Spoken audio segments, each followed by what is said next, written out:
The morning ambassador Elena Vasquez received the official notice. She thought it was some kind of joke.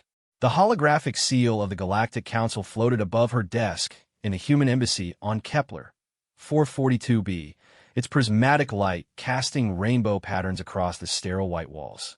The message was brief, clinical, and devastating.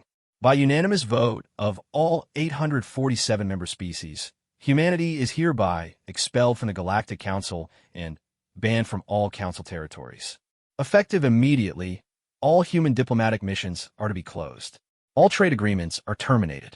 Any human vessel found in Council space after the 30-day grace period will be considered an act of war. Elena read it 3 times before the weight of it hit her. 30 years of careful diplomacy, of proving humanity belonged among the stars, wiped away with a few lines of text. She had dedicated her life to this moment that was now crumbling before her eyes. The door to her office burst open without announcement. Captain Marcus Chun, head of embassy security, stood in the doorway with his usual stern expression, but there was something different in his eyes today. Fear, maybe, or anger. "Ma'am, we need to talk," he said, closing the door behind him. "Have you seen the news feed from Earth?"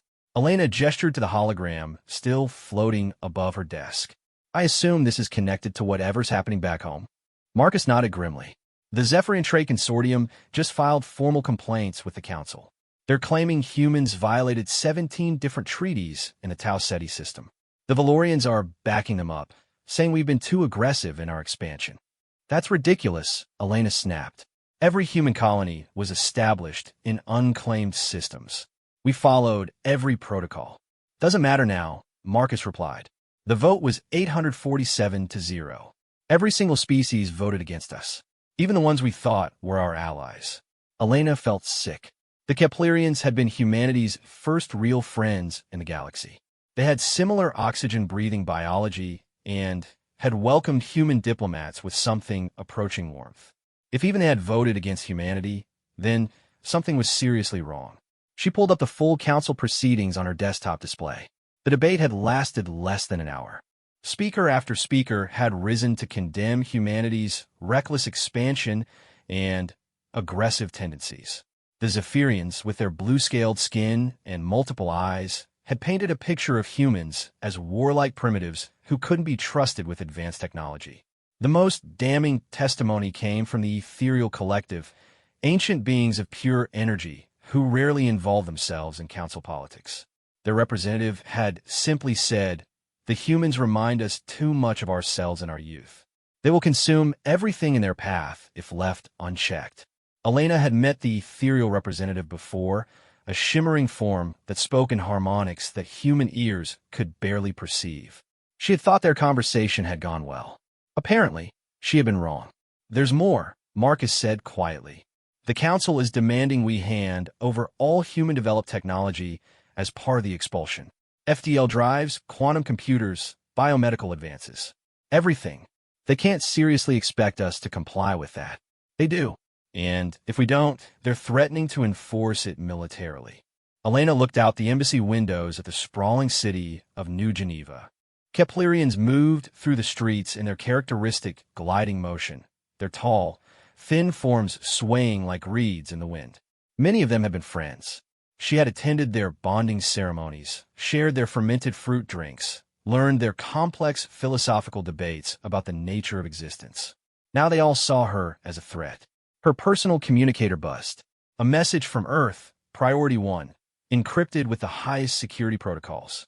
Elena's hands shook slightly as she opened it. "All human diplomatic personnel are ordered to return to Earth immediately.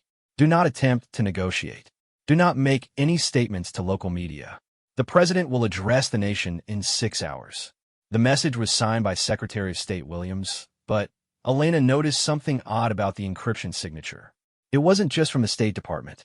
It was also signed by the Department of Defense and, strangely, the Department of Energy. "Marcus, start evacuation procedures," she said. "Get everyone to the shuttles. We're going home."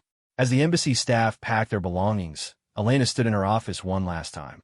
Through the windows, she could see Keplerian security forces setting up barriers around the embassy. They weren't taking any chances. She thought about the human colonies scattered across 43 star systems. Most of them were barely self-sufficient, relying on trade with council species for advanced materials and technologies. If the ban was enforced, those colonies would be cut off, isolated, potentially left to die. But as Elena boarded the shuttle that would take her to the human transport ship waiting in orbit, she noticed something that gave her pause. The transport wasn't a standard diplomatic vessel. It was a military ship, one she didn't recognize. Sleek, black, with design elements that seemed almost alien. The shuttle pilot, a young ensign she didn't know, caught her looking. "Beautiful ship, isn't she?" he said with a smile. "Brand new design. We've got 12 more just like her in the fleet." "Since when does the diplomatic corps travel on military vessels?" Elena asked. The ensign's smile widened. "Since today, ma'am. Orders from the top. Things are about to change." As the shuttle approached the transport, Elena could see other ships in the distance.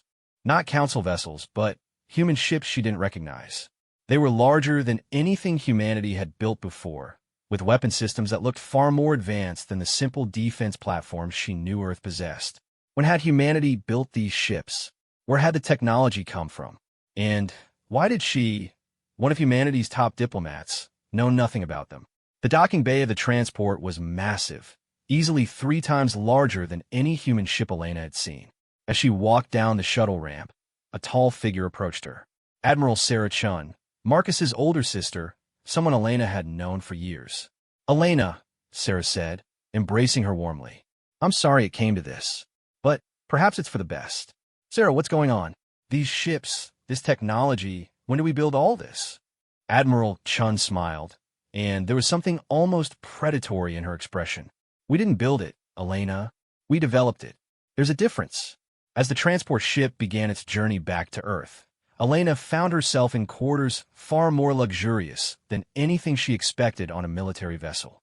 The walls were lined with a strange metallic material that seemed to shimmer and shift in the light.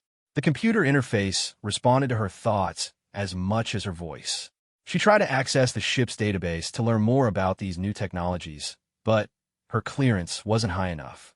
For the first time in her career, Elena Vasquez, humanity's top diplomat to the Galactic Council, was being kept in the dark about her own species' capabilities. 3 days into the journey home, she was summoned to the bridge. Admiral Chun was standing before a massive holographic display showing the positions of ships throughout human space.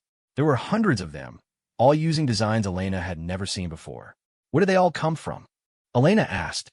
"We've been busy while you were playing politics," Sarah replied. "Did you really think humanity would just accept whatever scraps the Council decided to throw our way?" The holographic display zoomed in on a system Elena didn't recognize. It showed massive industrial complexes, shipyards that dwarfed anything on Earth, and what appeared to be entire artificial worlds under construction. "This is impossible," Elena whispered. "The energy requirements alone, we don't have the technology for projects this size." "We do now," Sarah said. "Elena, the Council made one crucial mistake when they decided to ban humanity from their little club. They assumed we needed them more than they needed us." Elena stared at the display, her mind racing. "Sarah, please tell me humanity isn't planning anything stupid. Whatever weapons we've developed, the Council has had thousands of years to perfect theirs. Their combined fleets could sterilize every human world." Admiral Chun turned to face her, and Elena saw something in her eyes that made her blood run cold. Not fear, not anger, but absolute confidence. "Elena, my dear friend," Sarah said quietly, "you're still thinking like a diplomat. You're still assuming we're the weaker party in this negotiation." The holographic display changed, showing what appeared to be a massive space station unlike anything Elena had ever seen. It was spherical, easily the size of a small moon, with energy readings that made no sense according to any physics Elena understood. "What is that?" she asked. "That," Sarah said with a smile, "is why the Council voted to ban us. They're not angry at us for being too aggressive. They're terrified of us for being too successful." As Elena stared at the impossible structure on the display, she began to understand that everything she thought she knew about humanity's place in the galaxy was about to change. The question was whether it would change for better or worse. The transport ship continued its journey toward Earth, carrying Elena toward answers she wasn't sure she wanted to hear. Elena's first glimpse of Earth from orbit took her breath away, but not for the reason she expected. The planet looked the same, the familiar blue marble with swirling white clouds. But the space around it was transformed. Massive orbital platforms dotted the void, connected by streams of ships moving in perfect formation. Energy signatures blazed across her display screen, readings so high they should have been impossible. "When did we build all this?" she whispered, pressing her face to the viewport. Admiral Chun joined her at the window. "We didn't. We grew it."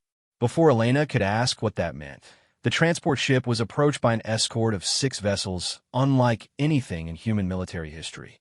They moved with an organic fluidity, their hulls seeming to ripple and shift like living tissue. Each ship was easily twice the size of the largest human dreadnought Elena remembered. "Admiral Chun to Earth Command," Sarah spoke into her communicator, requesting permission to dock with Luna Station. "Permission granted, Admiral. The President is waiting for Ambassador Vasquez." Luna Station. Elena had visited the moon's research facilities many times, but what she saw now bore no resemblance to the modest scientific outpost she remembered. A massive complex sprawled across the lunar surface, its crystalline spires reaching up toward Earth. Streams of energy connected the surface installations to orbital platforms, creating a web of light that pulsed like a heartbeat. The shuttle ride down to Luna's surface gave Elena her first close look at the new technology. The landing pad was composed of what looked like liquid metal that solidified only when their shuttle touched down. Workers moved around the facility in environmental suits that seemed to flow and adapt to their movements rather than the bulky, rigid gear she remembered. President Martinez was waiting for her in what had once been a simple conference room, but now resembled something from a science fiction movie. The walls were alive with data streams, holographic displays showing star maps, resource allocations, and ship positions throughout human space. The president himself looked older, more tired than Elena remembered, but there was a steel in his eyes that hadn't been there before. "Elena," he said, rising to embrace her. "Thank you for coming home." "Mr. President, what happened here? Where did all this technology come from?" Martinez gestured for her to seat. The chair molded itself to her body, somehow sensing her exact dimensions and comfort preferences. "Elena, what I'm about to tell you is classified at the highest levels. The story begins 15 years ago with something the public still doesn't know about. A holographic display materialized between them, showing what appeared to be an asteroid. But as Elena looked closer, she realized the surface was too regular, too purposeful to be natural. This object appeared in the outer solar system in 2157, Martinez continued. "We detected it purely by accident when one of our deep space monitoring stations picked up unusual energy readings. When we sent a probe to investigate, we discovered it wasn't an asteroid at all." The hologram zoomed in, revealing structures that were clearly artificial, but unlike anything human engineers had ever conceived. The architecture seemed to flow like water, all curves and organic shapes that somehow managed to look both ancient and impossibly advanced. "It was a derelict ship," Elena breathed. "Not just any ship," Martinez said. "A vessel from the Ethereal Collective, but old. Very old. Our xenoarchaeologists estimate it's over 50,000 years old, from when the ethereals were still physical beings, before they transcended to their current energy state." Elena felt a chill run down her spine. The ethereals were the most advanced species in the known galaxy, ancient beings who had achieved a form of existence beyond physical matter. If this ship was from their distant past, when they were still material beings, it represented technology beyond anything the current Galactic Council possessed. "We spent 5 years just figuring out how to get inside," Martinez continued. "The ship's security systems were still active, powered by something our scientists couldn't understand. But eventually we found a way in." The hologram shifted, showing the interior of the vessel. Elena gasped. The inside was vast, impossibly larger than the exterior should have allowed. Corridors stretched into the distance, lined with what appeared to be living machinery. Organic computers pulsed with bioluminescent light. Gardens of alien plants grew in perfect symmetry throughout the ship. "The technology wasn't just advanced," Martinez said. "It was alive. Biological computers that could process information at quantum speeds. energy systems that drew power directly from spacetime itself, manufacturing capabilities that could literally grow materials at the molecular level. Elena was beginning to understand. You reverse-engineered it. We did more than that, Martinez said with a grim smile. We found the ship's database. 50,000 years of ethereal knowledge, just sitting there waiting for someone to discover it. Scientific theories our best minds won't understand for another century. Technologies that could revolutionize everything from medicine to space travel. But the Galactic Council treaties, Elena protested.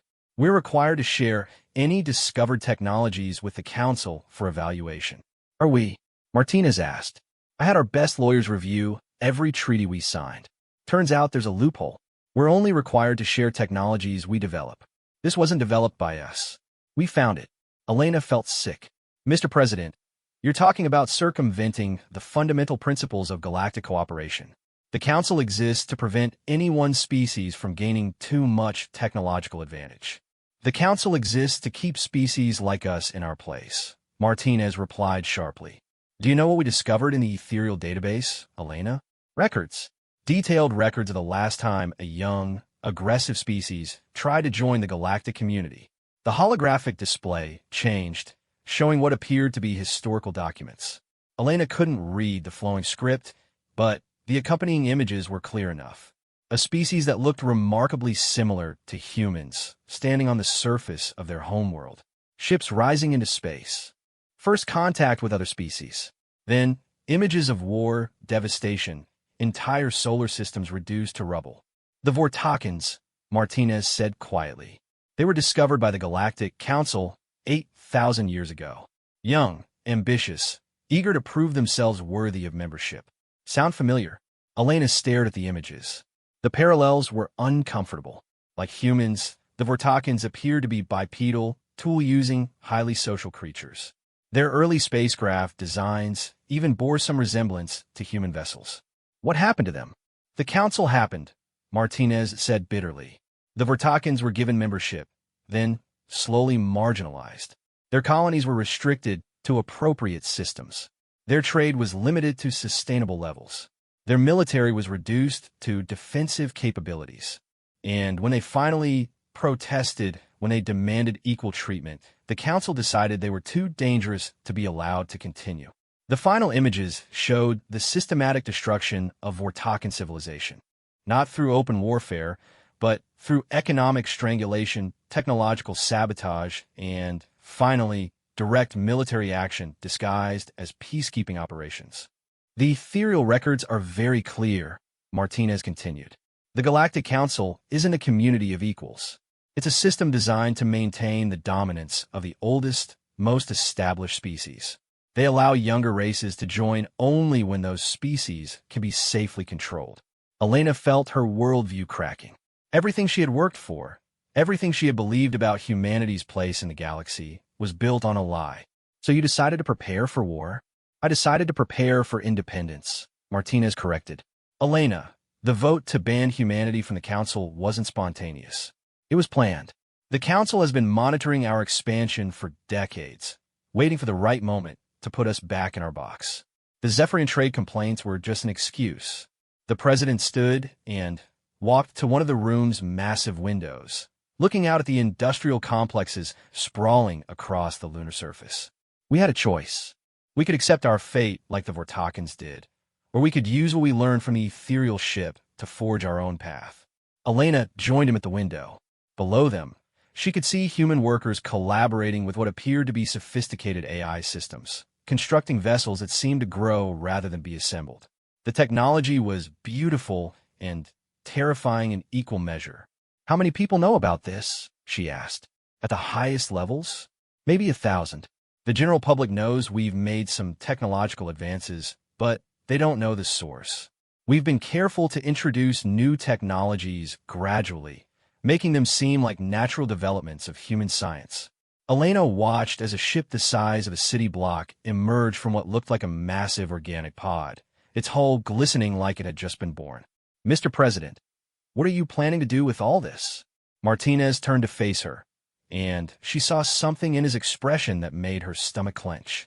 Not the look of a man preparing for defense, but the look of a predator who had just realized he was stronger than he thought. The council gave us 30 days to evacuate their territory, he said quietly. They expect us to retreat to Earth and our few established colonies, tail between our legs, grateful for whatever scraps they're willing to throw us. And instead, we're going to show them what humanity is really capable of. Elena, the ethereal database, didn't just contain ancient technologies. It contained star charts, resource surveys, information about sectors of the galaxy the Council doesn't even know exist. Elena felt a chill that had nothing to do with Luna's artificial atmosphere. You're planning to expand. I'm planning to build an empire, Martinez said simply. The Council wants to keep humanity isolated in our little corner of space. Fine. We'll show them what an isolated humanity can accomplish when it puts its mind to it. Through the window, Elena could see more ships emerging from their organic construction pods. Each one was larger and more advanced than anything the Galactic Council possessed. And if the ethereal database was as comprehensive as Martinez claimed, this was just the beginning.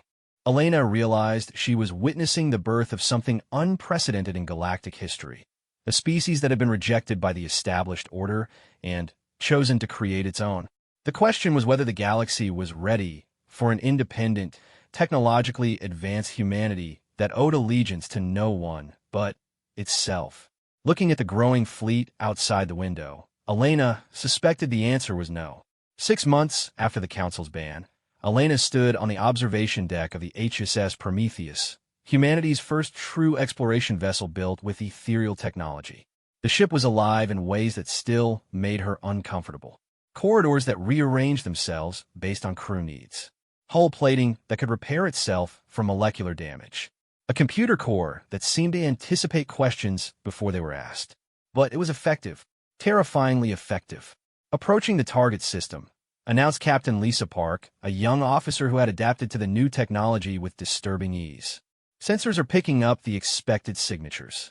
Elena moved to the central holographic display, which materialized a three-dimensional map of the star system ahead of them. 7 planets, 3 of them in the habitable zone. According to the ethereal database, this system contained deposits of trilithium crystals that could power human technology for centuries. It also contained a Galactic Council monitoring station. There, Captain Park pointed to a small artificial structure orbiting the 5th planet. Automated facility. Standard Council design. Probably been operating for decades without any real oversight. Elena felt her stomach clench. Captain, our orders are to establish a mining operation. Surely we can do that without interfering with Council property. Park gave her a look that was becoming increasingly common among the younger generation of humans. A mixture of pity and impatience. Ambassador, the Council declared war on us the moment they voted for our expulsion. Just because they haven't started shooting yet doesn't mean we should pretend this is still a diplomatic situation. The observation deck's doors opened, and Dr. James Wu entered carrying a datapad that glowed with the characteristic blue light of ethereal technology. As humanity's lead xenotechnologist, Wu had spent more time studying the ancient ship than anyone except the president himself. Elena, we need to talk, he said without preamble. I've been analyzing the Council's monitoring station. It's not just keeping track of system resources. Wu activated his datapad, and the holographic display shifted to show a detailed scan of the Council station. Elena could see the expected sensor arrays and communication equipment, but there were other systems she didn't recognize. These are weapons, Wu said, highlighting several sections of the station. Specifically, weapons designed to target human biological signatures. Elena felt the blood drain from her face. That's impossible. Council monitoring stations are purely scientific. Not anymore, Wu said grimly. I've detected similar weapon systems on Council stations in 14 other systems. All systems that showed up on our expansion target list. Elena, they've been preparing to kill us for years. Captain Park stepped forward. Dr. Wu, how effective would these weapons be against human colonies? Wu's expression was grim. Extremely. They appear to be designed to target human DNA specifically, release in a planetary atmosphere, and They could wipe out every human on a world within hours while leaving other species completely unaffected. Elena sank into one of the observation chairs, which automatically adjusted to provide comfort she didn't want. So the Council wasn't just planning to expel us from their territory. They were planning genocide. It gets worse, Wu continued. I've been analyzing Council communication patterns over the past year. There's been a significant increase in encrypted traffic between Council member worlds and something called Purification Command. I think they were planning to activate these weapons simultaneously across all human colonies. The revelation hit Elena like a physical blow. Every diplomatic contact she had made, every friendship she thought she had built, every moment she had believed in the possibility of peaceful coexistence, all of it had been a lie. While she had been working to integrate humanity into galactic society, that same society had been preparing to commit genocide against her species. Captain Park, Elena said quietly, what are your orders regarding the monitoring station? Park's smile was cold. To remove any obstacles to human expansion in this system. Elena watched through the viewport as the Prometheus approached the Council station. The facility was small, barely larger than a city block, with a characteristic crystalline architecture favored by the Keth Collective, one of the Council's founding species. It looked beautiful and harmless, like a piece of art floating in space. It was also a weapon pointed at the heart of humanity. Hailing the station, reported Lieutenant Martinez from the communication station. No response. The facility appears to be operating on automated systems only. Captain Park nodded. Dr. Wu, can we safely study the station's weapon systems without triggering them? I wouldn't recommend it, Wu replied. The ethereal database suggests these weapons have sophisticated anti-tampering systems. If they detect unauthorized access, they'll automatically broadcast an activation signal to all similar facilities. Elena understood the implications immediately. If we try to study one station, we might trigger all of them. Every human colony could be hit simultaneously. Exactly, Park said, which is why we're not going to study it. The Prometheus moved into position above the monitoring station. Elena could see weapon ports opening along the ship's hull, weapons based on ethereal technology that the Council had no defense against. Part of her wanted to protest, to find some diplomatic solution, but the evidence was overwhelming. The Council had already chosen violence. Humanity was simply responding to a threat they had only recently become aware of. Fire, Park ordered quietly. The Prometheus's weapons were unlike anything Elena had seen before. Instead of energy beams or projectiles, they released something that looked like living light. The energy pattern struck the Council station and seemed to dissolve it at a molecular level. Within seconds, the facility simply ceased to exist, leaving behind only empty space. Target eliminated, reported the weapons officer. No debris, no energy signature. Complete molecular dispersal. Elena stared at the empty space where the station had been. Captain, what was that weapon? Ethereal technology, Park replied. According to Dr. Wu, it disrupts the quantum bonds that hold matter together. The target essentially forgets how to exist. The casual way Park described the complete annihilation of a structure made Elena shudder. This was the new humanity, she realized. Forced to adapt or die, they had chosen to become something the galaxy had never seen before. Beginning mining operations, reported the science officer. Initial scans confirm trilithium deposits exceed database projections by 40%. Over the next few hours, Elena watched as the Prometheus deployed mining platforms that seemed to grow directly from the ship's hull. The platforms descended to the target planet's surface and began extracting resources with an efficiency that would have been impossible using human technology alone. But it wasn't the mining operation that held Elena's attention. It was the other ships. They arrived quietly, their hulls barely registering on sensors. 6 vessels, each one unique in design, but sharing the same organic aesthetic as the Prometheus.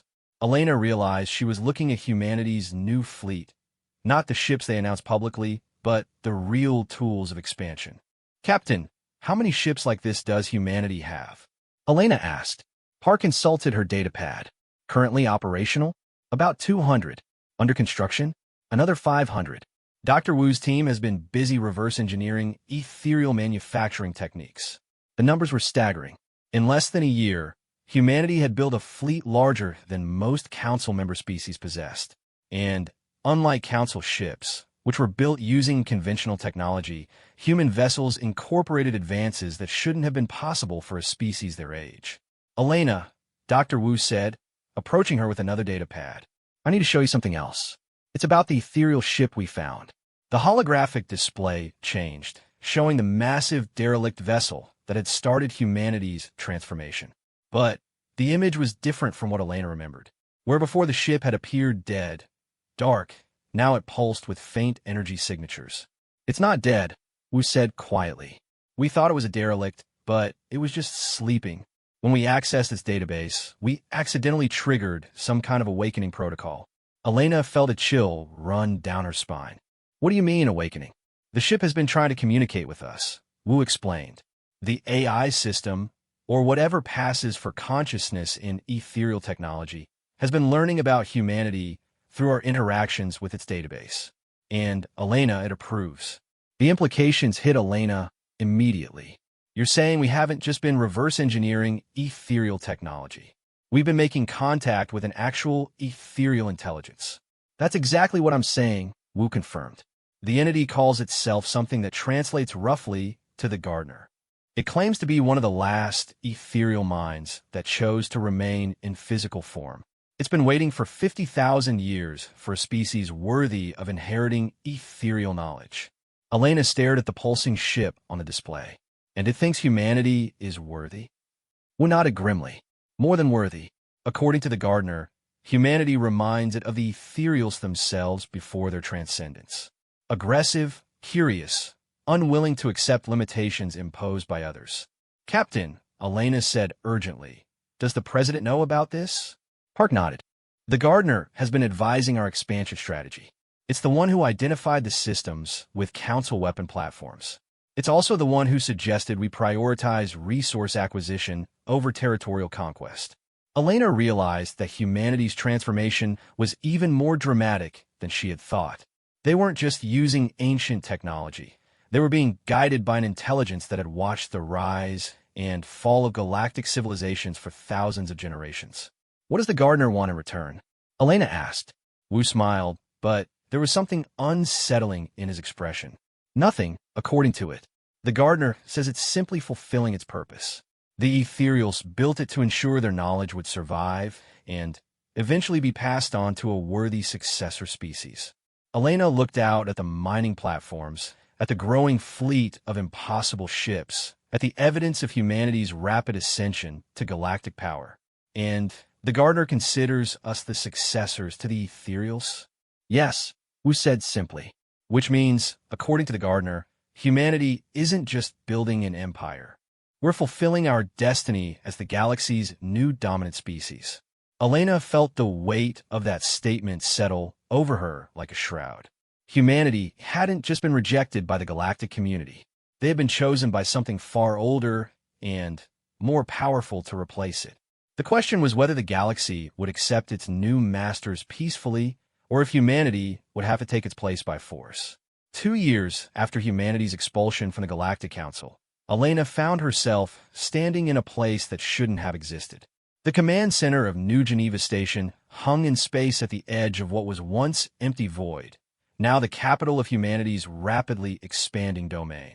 Through the massive transparent aluminum viewports, she could see the impossible sight of 7 star systems connected by streams of artificial energy, their planets linked by transportation networks that bent space-time itself. The gardener had been busy. Impressive, isn't it? President Martinez said, joining her at the viewport. He looked older, more tired than when she had last seen him on Luna, but there was a satisfaction in his eyes that hadn't been there before. 57 systems under human control, each one more productive than the entire Earth was just 5 years ago. Elena watched as a massive transport ship emerged from what appeared to be a fold in space itself, its cargo holds filled with resources from distant worlds. The ship was easily the size of a small city, its hull grown rather than built, alive with the characteristic organic patterns of ethereal technology. How many people live in the human domain now? Elena asked. 12 billion, Martinez replied. And that number is growing exponentially. The gardener's terraforming technology allows us to make any planet habitable within months rather than centuries. We're not just expanding, we're thriving. Elena had seen the reports. Worlds that had been barren rock were now garden paradises, their atmospheres carefully balanced, their ecosystems designed to support both human life and incredible biodiversity. The ethereal knowledge had given humanity the ability to create life itself, to turn dead worlds into thriving centers of civilization. It was beautiful and terrifying. Elena, Martinez said quietly, I need you to see something. The Galactic Council has made a decision about humanity's expansion. The viewport around them shifted, becoming a massive holographic display. Elena found herself looking at what appeared to be the largest military fleet she had ever seen. Thousands of ships from dozens of different council species, all moving in perfect formation toward the edge of human space. When did they assemble this? Elena asked, her voice barely a whisper. 3 months ago, Martinez replied. They've been gathering forces from every corner of council territory. Every major species has contributed ships, weapons, personnel. They're calling it the Purification Fleet. Elena felt sick. The name left no doubt about the council's intentions. This wasn't a police action or containment mission. This was genocide, pure and simple. How large is it? She asked. 15,000 ships, Martinez said calmly, representing the combined military might of 847 different species. By any conventional measure, it's the most powerful military force ever assembled in galactic history. Elena stared at the approaching fleet. Even with humanity's technological advances, they couldn't possibly stand against such overwhelming numbers. The entire human navy consisted of less than 1,000 ships. They would be outnumbered 15 to 1. Mr. President, Elena said urgently, we need to evacuate. Get our people to the furthest colonies, beyond the reach of the fleet. Maybe we can survive long enough to negotiate. Elena, Martinez interrupted gently. We're not running. She turned to stare at him. Sir, we can't possibly fight that fleet. Even with ethereal technology, the numbers are impossible. Martinez smiled, and there was something in his expression that made Elena's blood run cold. Not fear, not resignation, but anticipation. Elena, you're still thinking like the old humanity, he said. The humanity that begged for acceptance from the council, that tried to fit into their carefully controlled system. That humanity is gone. The holographic display shifted, showing what Elena initially thought was empty space. Then, she began to see them. Ships emerging from folds in space-time that her eyes couldn't quite follow. Not hundreds, not thousands, but tens of thousands of vessels, each one larger and more advanced than anything in a council fleet. Where did they all come from? Elena bretted. We've been busy, Martinez said simply. The gardener's manufacturing technology doesn't just grow ships quickly. It grows them smart. Each vessel is effectively a living organism, capable of learning, adapting, evolving. Elena watched as the human fleet continued to emerge from impossible geometries in space. The ships moved with an organic fluidity that made the rigid formations of the council fleet look primitive by comparison. More disturbing was their size. Many of the human vessels were easily 10 times larger than the biggest council dreadnoughts. How is this possible? Elena asked. The energy requirements alone should be impossible for a species our age. The gardener taught us to think differently about energy, Martinez explained.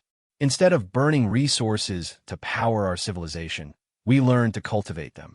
Every human ship, every human colony, every human habitat is designed to generate more energy than it consumes. We don't just use resources, we multiply them. A new figure entered the command center, and Elena felt her breath catch. Dr. Wu had changed dramatically since she had last seen him. His hair had turned completely white. His eyes held a depth that seemed almost alien. And when he moved, it was with a fluid grace that reminded her uncomfortably of the ethereals themselves. Elena, Wu said, his voice carrying harmonics that human vocal cords shouldn't have been able to produce. The gardener would like to speak with you. Elena felt a chill run down her spine. The gardener wants to talk to me? Why? Because, Wu replied, you represent the old humanity. The humanity that believed in diplomacy, in finding peaceful solutions to conflicts. The gardener is curious about your perspective on what's about to happen. Before Elena could object, the air around her shimmered, and she found herself standing in what appeared to be a vast garden. The floor was soft grass, the air filled with the scent of flowers she didn't recognize, and overhead, alien stars wheeled in patterns that should have been impossible. "Do not be alarmed," a voice said, speaking directly into her mind. "You are safe within my consciousness." Elena turned and saw something that defied description. The gardener wasn't quite solid, not quite energy. It appeared as a tall, graceful figure composed of flowing light, constantly shifting between forms that suggested both plant and animal, both mechanical and organic. "You have questions," the gardener observed. "This is good. Questions indicate wisdom. Are you going to let humanity destroy the Galactic Council?" Elena asked directly. The gardener's form rippled, and Elena sensed something that might have been amusement. "Destroy? Child, you misunderstand the nature of what is about to occur." The garden around them shifted, becoming a three-dimensional map of the galaxy. Elena could see the Council fleet approaching human space, and the massive human response fleet moving to intercept them. "The Council believes this is a military conflict," the gardener explained. "They believe they can use force to eliminate what they see as a threat to their established order. But they're operating under false assumptions." Elena watched as the two fleets approached each other. The Council forces maintained their rigid battle formations, while the human ships moved in patterns that seemed almost like a dance. "What false assumptions?" Elena asked. "They assume that because they are older, they are wiser," the gardener replied. "They assume that because they're more numerous, they are stronger. They assume that because they have maintained peace for millennia, they understand the nature of conflict." The galactic map zoomed in on the approaching fleets. Elena could see that the leading elements were already within weapons range of each other. "The truth," the gardener continued, "is that the Council has grown weak during their long peace. They have forgotten that strength comes not from the desire to maintain what exists, but from the willingness to create what has never been." Elena watched as the first shots were fired. The Council fleet opened with a massive barrage of energy weapons, enough firepower to destroy entire worlds. The beams lanced out toward the human fleet with devastating force. And then something impossible happened. The human ships simply absorbed the attacks. Their hulls drank in the energy like water, converting the Council's weapons fire into fuel for their own systems. "Ow!" Elena whispered. "Your species calls it adaptation," the gardener said. "The ability to take what threatens you and make it part of your strength. It is why we chose humanity to inherit our legacy." The human fleet began its response, and Elena realized she was witnessing something unprecedented in galactic history. The human ships didn't return fire with weapons. Instead, they began to sing. The sound was impossible, transmitted across the vacuum of space through quantum resonances that touched every mind in both fleets simultaneously.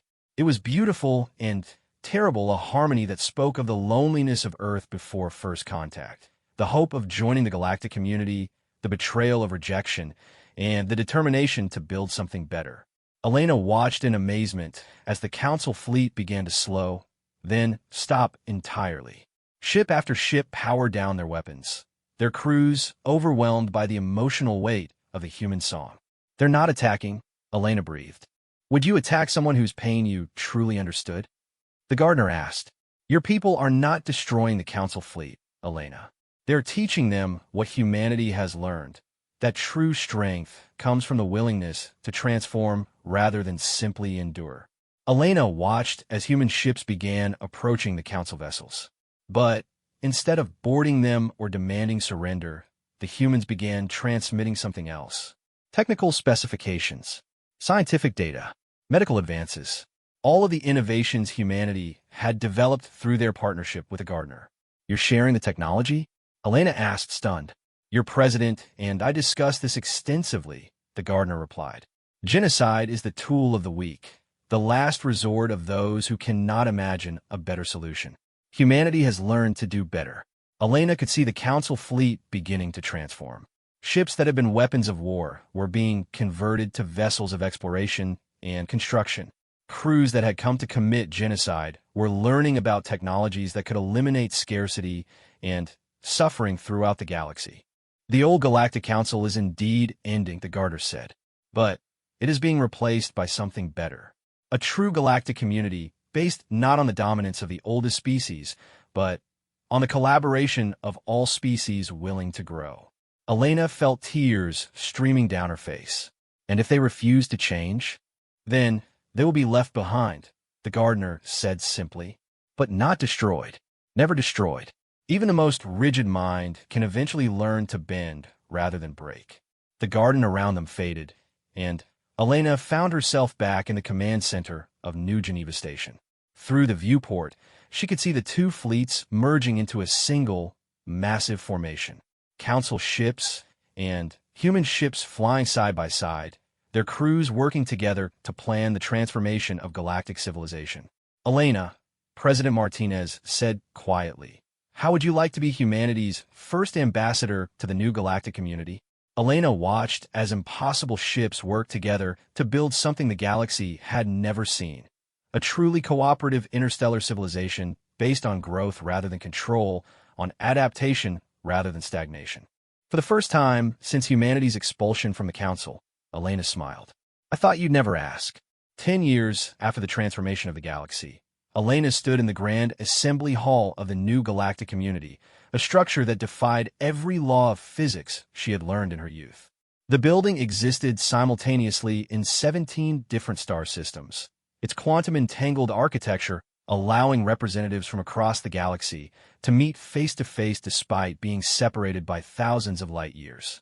It was, Elena reflected, a perfect symbol of what the galaxy had become under humanity's guidance. Impossible, beautiful, and constantly growing. "The motion to establish the Andromeda expedition has been approved unanimously," announced Kethura, the crystalline being who served as the community's rotating chairperson. "Humanity will lead a joint task force to establish first contact with our neighboring galaxy." Elena smiled as she watched the voting display. 847 species, all voting in favor of humanity's most ambitious project yet.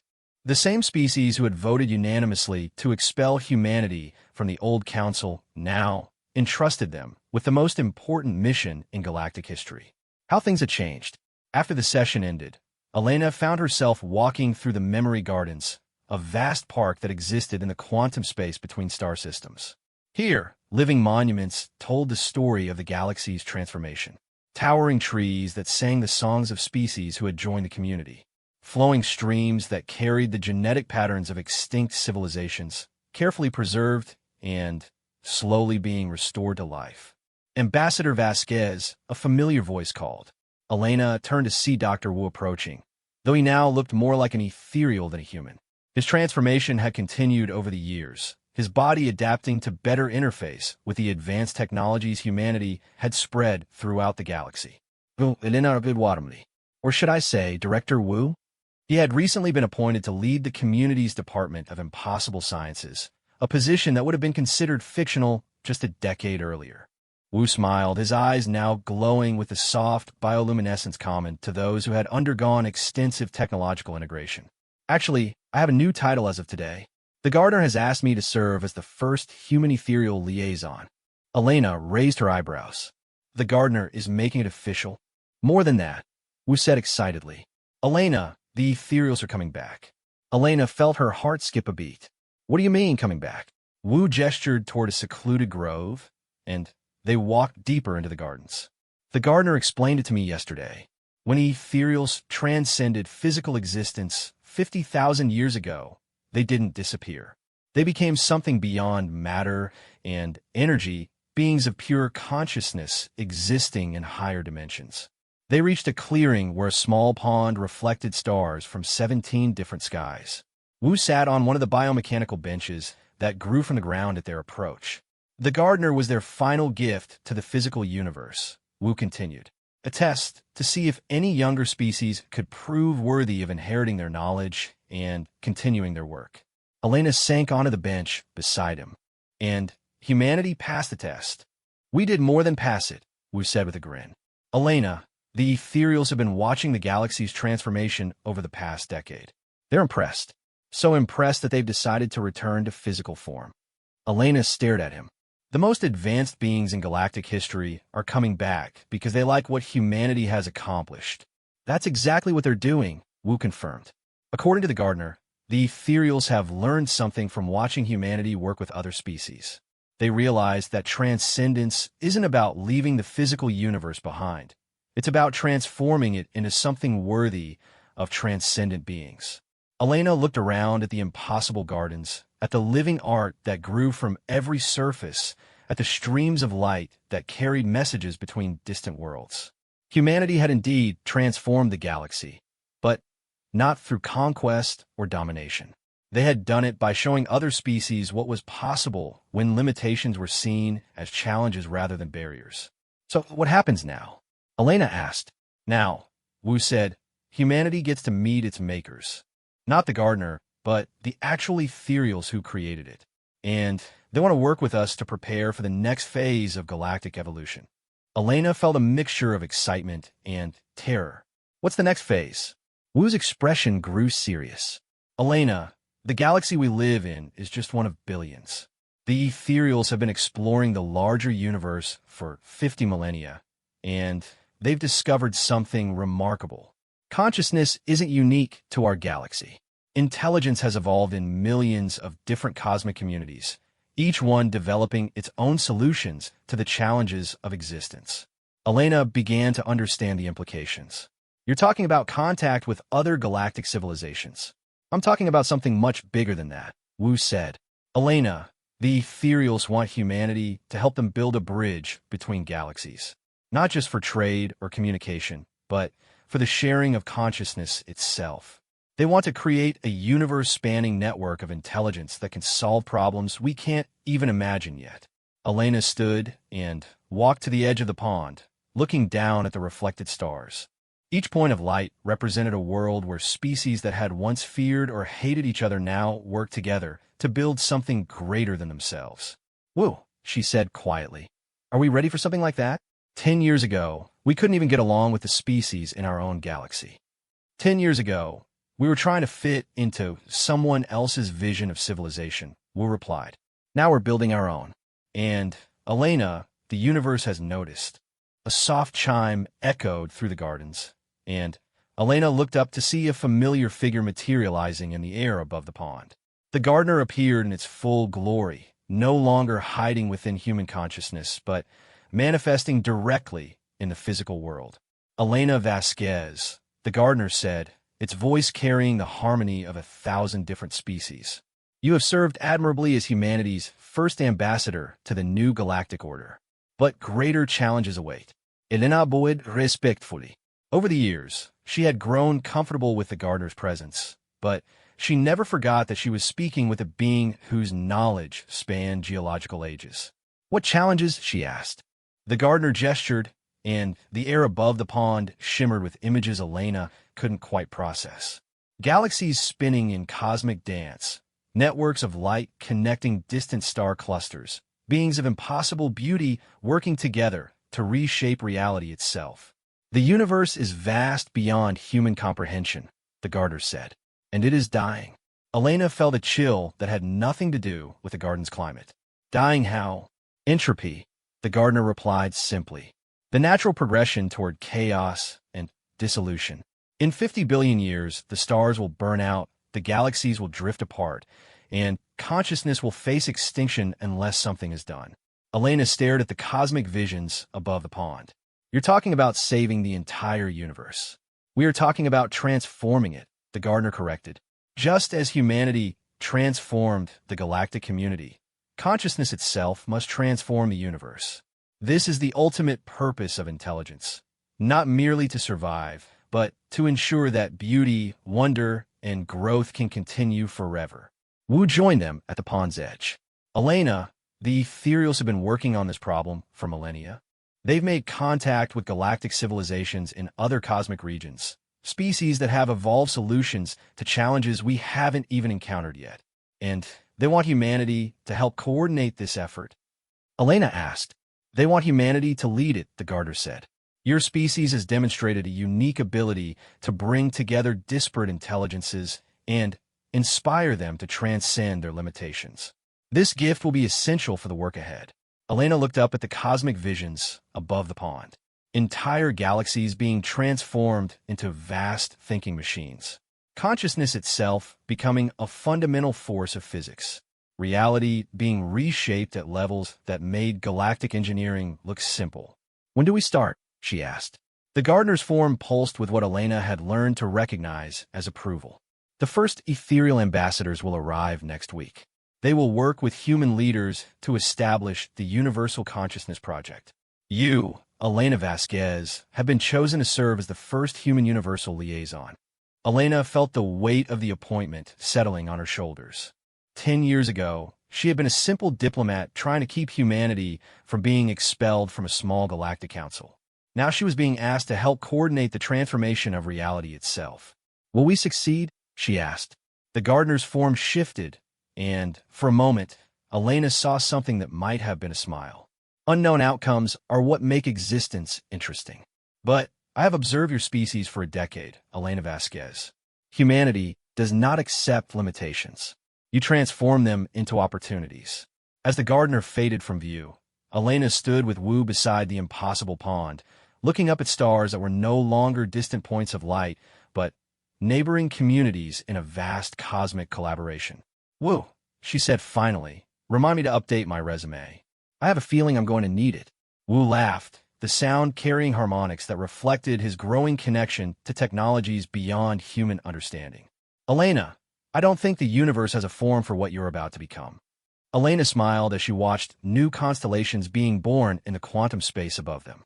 Humanity had started as a single species on a single world, banned from a galactic community that feared their potential.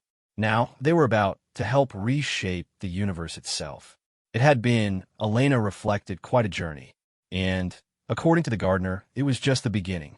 In the distance, she could hear the sound of construction as human and alien engineers worked together to build the first universal consciousness interface, a device that would allow different types of minds to communicate directly across the vast spaces between galaxies. The universe was about to discover what happened when humanity was given a project worthy of their ambitions. Elena suspected it was going to be quite an education for everyone involved.